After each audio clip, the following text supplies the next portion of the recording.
Udaipur Asarwa Vande Bharat express train આજથી થશે નિયમિત શરૂ। ભારત સરકારના રેલવે મંત્રાલય દ્વારા નવીન શરૂ કરવામાં આવેલ ઉદયપુર અસારવા ટ્રેનનું લોકાર્પણ અને અમદાવાદથી હિંમતનગરમાં આવ્યા બાદ એનું ભવ્ય સ્વાગત કરવામાં આવ્યું હતું, જેમાં સાબરકાંઠા અરવલ્લી જિલ્લા સાંસદ શોભના બારિયા, રાજ્યસભાના સાંસદ રમીલા બારા, હિંમતનગર ધારાસભ્ય વીડી ઝાલા, કલેક્ટર લલિત નારાયણ સિંઘ સાધુ સહિત મોટાભાગના અધિકારીઓ પદાધિકારીઓની ઉપસ્થિતિમાં લીલી ઝંડી આપવામાં આવી હતી।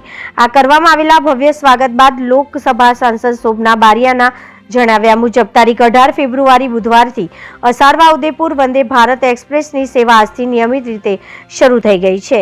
આ ટ્રેન આજે સવારે 8:50 કલાકે હિંમતનગર રેલવે સ્ટેશન પહોંચી હતી, જે નિર્ધારિત સમય કરતાં 15 મિનિટ વહેલી આવી હતી।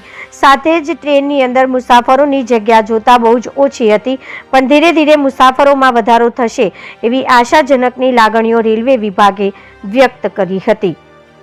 રિપોર્ટર જનક જાદવ, BN ન્યૂઝ ગુજરાતી, સાબરકાંઠા।